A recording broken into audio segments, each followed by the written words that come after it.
सभी सम्मानित साथियों, संदेश देने वाले, घर घर विज्ञान की अलख जगाने वाले, तर्क की विद्या देने वाले महामानव भगवान गौतम बुद्ध को नमन करता हूं।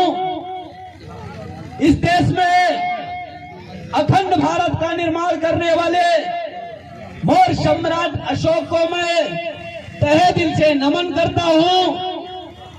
हमारे पाखंड को खंड खंड करने वाले देश के युग युग पुरुष संत रविदास जी, संत गुरु नानक जी, संत कबीर जी, संत चोखा मेला जी, भगवान बिरसा मुंडा जी इत्यादि तमाम मोहन निवासी महापुरुषों को नमन करते हुए भारत का भावी संविधान देने वाले संविधान निर्माता बोधिसत्व बाबा साहब डॉक्टर भीमराव अंबेडकर को नमन करते हुए इस देश में बहुजनों को एक नई ललकार देने वाले और कंधे से कंधा मिलाकर चलने वाले मानवर कांसी राम साहब के बाद जो नई क्रांति हमारे आपके बीच में, जय भीम नीला सलाम करते हुए आप सभी लोगों को जय भीम। हमारे बीच में उपस्थित आज के मुख्य अतिथि के रूप में माननीय श्रद्धेय माननीय कमलेश सचान जी, भीम आर्मी भारत एकता मिशन के प्रदेश कार्यकारी सदस्य जी, माननीय आज के विशिष्ट अतिथि के रूप में उपस्थित यश के राजगुरु जी, माननीय नरेंद्र प्रताप सिंह भानु जी, हमारे बीच में गांधी इंटर कॉलेज के प्रिंसिपल माननीय जगदीश प्रसाद जी और जिन जिन भाइयों का मैं नाम नहीं जानता हूं, मैं उनसे आशीर्वाद लेते हुए आप सभी को जय भीम नमो बुद्धाय करते हूं। साथियों, मैं आप लोगों से कहना चाहता हूं, ये भाषणबाजी का मंच नहीं है, ये नेताओं का मंच नहीं है, ये जागरूकता का मंच है। हमारे बीच में भाई उपस्थित हुए हैं, आप लोगों को बहुत अच्छी अच्छी बातें बताएंगे, लेकिन मैं आपसे ये पूछना चाहता हूं, क्या मेरे बताने से आप सुधर जाओगे?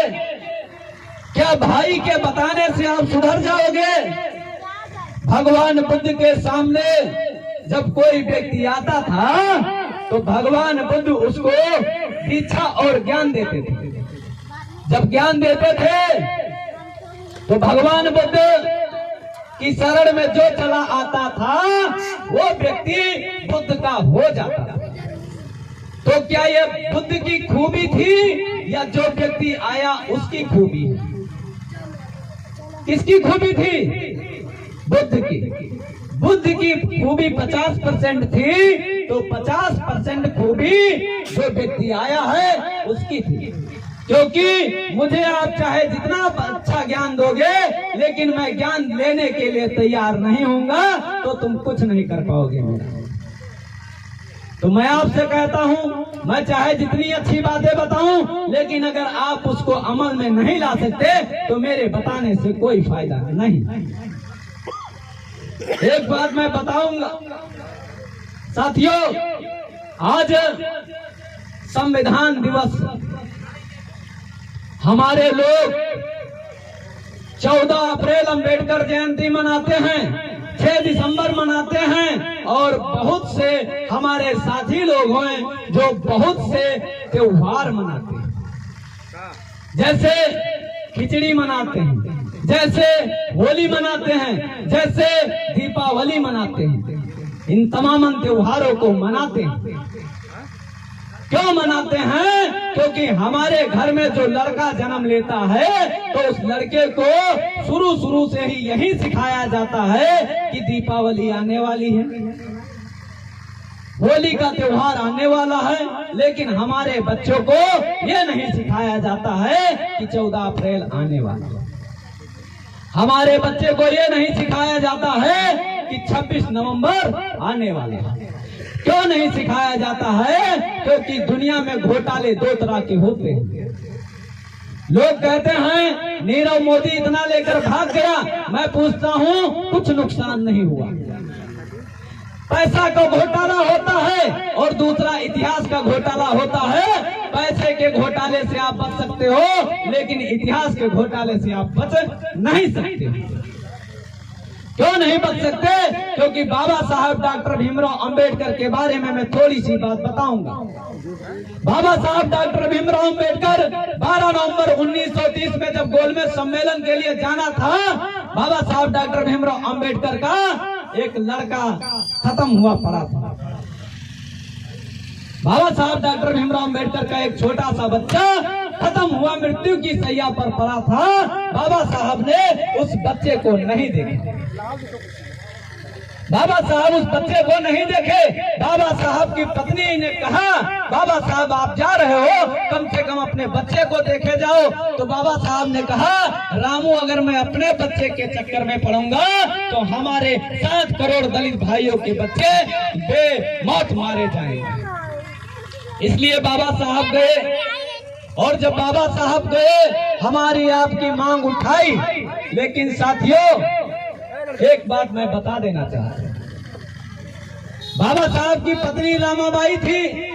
रामाबाई के पास पैसे नहीं थे, बाबा साहब के पास पैसे नहीं थे, तो बाबा साहब की पत्नी रामाबाई ने अपनी धोती को फाड़ करके इसके बाद में कफन का कार्य करके इसके बाद में अंतिम संस्कार कराया गया।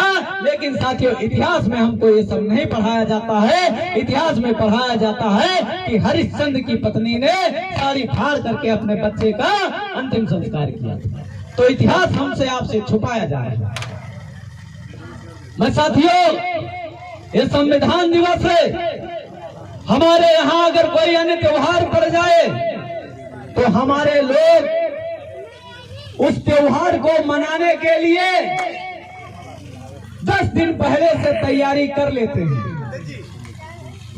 10 दिन पहले से तैयारी कर लेते हैं, लेकिन संविधान दिवस की तैयारी नहीं कर पाए। क्यों नहीं कर पाए? इस वजह से नहीं कर पाए क्योंकि हमने उनको बताया नहीं कि संविधान दिवस आज है। ये संविधान दिवस 26 नवंबर 1949 को भारतीय संविधान सभा द्वारा संविधान सभा में भारतीय संविधान को लिख करके कंप्लीट करके बाद में संविधान को तैयार किया गया। मैं आपसे कहता हूं, जब भारतीय संविधान नहीं था, भारतीय संविधान से पहले हमारे देश में मनु का विधान था। जब मनु का विधान था तो हमारे आपको पढ़ने लिखने का अधिकार नहीं था। जब भारतीय संविधान लागू हुआ, संविधान का मतलब होता है सम और विधान। सम माने बराबर और विधान माने कानून, ऐसा कानून जो सबके लिए बराबर है। मैं आपसे कहता हूं, यहाँ पर वो लोग हाथ खड़ा कर दे जो इस्लाम धर्म से हैं। मैं यहाँ वो लोग हाथ खड़ा कर दे जो सिख धर्म से, पारसी धर्म से, ईसाई धर्म से हैं। कोई नहीं। हमारी माताएं, हमारे इस्लाम भाई, हमारे बीच में जितने भी धार्मिक भाई हैं, मैं आपसे कहता हूं, बहुत से लोग कहते हैं ये भारतीय संविधान सिर्फ और सिर्फ 80 लोगों के लिए है। ये संविधान के बारे में वो गलत टीका टिप्पणी किया करते हैं। आर्टिकल 25, आर्टिकल 26, आर्टिकल 27, आर्टिकल 28 भारतीय संविधान का पढ़ करके देखिए। उसमें लिखा है कि अगर आप मुस्लिम हो तो मुस्लिम भी रह सकते हो। उसमें संविधान हमको अधिकार देता है कि अगर मैं हिंदू हूँ तो हिंदू भी रह सकता हूँ, अगर मुस्लिम हूँ तो मुस्लिम भी रह सकता हूँ, अगर सिख हूँ तो सिख रह सकता हूँ, अगर पारसी हूँ तो पारसी रह सकता हूँ, अगर मुझे इस्लाम धर्म पसंद नहीं तो मैं हिंदू हो सकता हूँ, अगर मुझे हिंदू पसंद नहीं तो मैं इस्लाम हो सकता हूँ। साथियों ये संविधान हम लोगों को अधिकार देता है, तब हम आप सभी लोग बचे हुए हैं। अन्यथा ये तानाशाह सरकार, ये वर्तमान की सरकार मुस्लिम भाइयों के साथ में, ईसाई भाइयों के साथ में, दलित भाइयों के साथ में हर वक्त प्रताड़ना देने का कार्य करती है।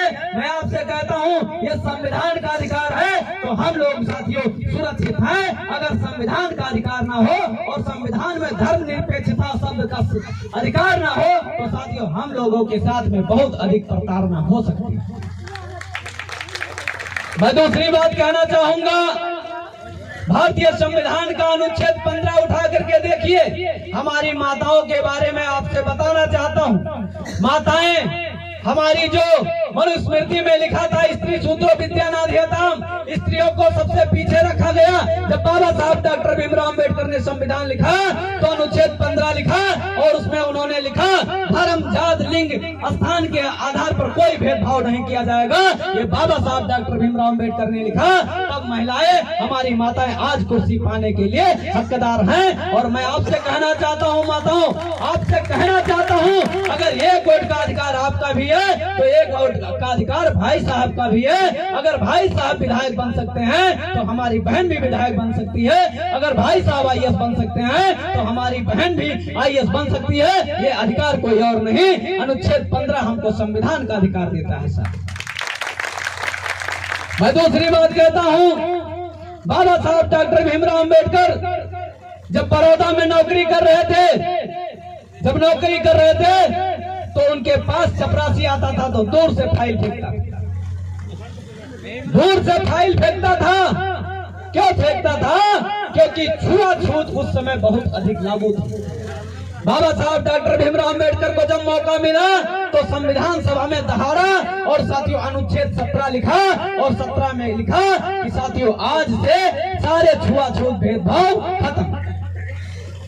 मैं आपसे कहता हूं, अगर आपको जाति के आधार पर, आपको छुआछूत धर्म के आधार पर भेदभाव किया जाए, संविधान आपको सुरक्षा मुहैया कराने का कार्य करता है। ये संविधान की ताकत। मैं दूसरी बात आपसे कहता हूं, अनुच्छेद भाग 4 अनुच्छेद 51 का जहाँ हमें अधिकार देता है कि आप तर्क कर सकते हैं। और तर्क कैसे करेंगे कि गोबर को हम भगवान नहीं मानेंगे, हम गोबर को गोबर ही मानेंगे। ये संविधान का अनुच्छेद 51 का जा कहता है। साथियों आपको मैं बता दूं, अगर हम गोबर को गोबर ही मानेंगे, ऐसा कहने से कोई हमें रोक नहीं सकता। क्यों नहीं रोक सकता? क्योंकि संविधान हमें यह अधिकार देता है कि आप गोबर को गोबर ही कहिए, गोबर गौरी गणेश नहीं। ये संविधान हमें अधिकार देता है। मैं एक अनुच्छेद और आपसे बताना चाहता हूँ, संविधान का अनुच्छेद 13 उठा करके देखिए और उसमें लिखा है कि आज से वो सारी प्रथाएं खत्म जो संविधान के विरोध में है। तो संविधान के विरोध में आती है बलि प्रथा, संविधान के विरोध में आता है बाल विवाह, संविधान के विरोध में आता है विधवा पुनर्विवाह न होना। ये संविधान के विरोध में आता है। मैं आपसे कहता हूँ मेरी बहनों, आज अगर 18 साल से कम उम्र का विवाह आपका कर दिया जाता है, अगर उसके खिलाफ मुकदमा दर्ज होता है, अगर आपको बाल्यावस्था में विवाह हो जाता है, बच्चों का बाल्यावस्था में विवाह हो जाता है, बच्चियां परेशान हो जाती हैं, बच्चियां मानसिक बीमारी से परेशान हो जाती हैं, ये संविधान अधिकार देता है कि वो प्रथाएं समाप्त यदि अनुच्छेद 13 लागू है तो साथियों आप लोग संविधान को जानिए। मैं आपसे कहता हूं, आपके घर में रामचरितमानस होगी, आपके घर में श्रीमद् भागवत गीता होगी, आपके घर में कुरान होगा, आपके घर में बाइबिल होगा, आपके घर में गुरु ग्रंथ साहिब होगा। मैं आपसे एक बात कह करके विदाई लूंगा। मैं एक बात यह कहना चाहता हूँ, कुरान उठा करके देख लीजिए, उसमें पैगंबर साहब के बारे में मिलेगा। अगर आप गीता उठा करके देख लीजिए, उसमें साथियों कृष्ण के बारे में मिलेगा। आप बाइबिल उठा करके देख लीजिए, उसमें ईसा मसीह के बारे में मिलेगा। आप गुरु ग्रंथ साहिब उठा लीजिए, उसमें सिख के बारे में मिलेगा। लेकिन साथियों एक बार संविधान को उठा करके देखिए, उसमें साथियों हिंदू, मुस्लिम, सिख, ईसाई सबको भाई भाई बना करके ये संविधान हमको अधिकार देने का कार्य करता है। इसलिए हम लोगों को संविधान दिवस मनाना जरूरी है। क्योंकि संविधान दिवस इसलिए मनाना जरूरी है क्योंकि आज ही के दिन से हमको लिखने का, पढ़ने का, बोलने का, टहलने का, घूमने का, भाषण करने का, संभाषण करने का, सभा आयोजित करने का, व्यापार करने का, दुकान खोलने का, टहलने का, घूमने का, ये आजादी साथियों कोई और नहीं, ये संविधान हमको दिया। इसलिए मैं आपसे कहता हूँ संविधान दिवस अब की वर्ष तो इतना छोटा मनाया गया है, लेकिन आने वाले अगले वर्ष में इससे भी बड़ा मनाया जाएगा। और इस तरह से मनाया जाएगा कि गोंडा की धरती से ऐसे खरदूसर जैसे लोग भाग के चले।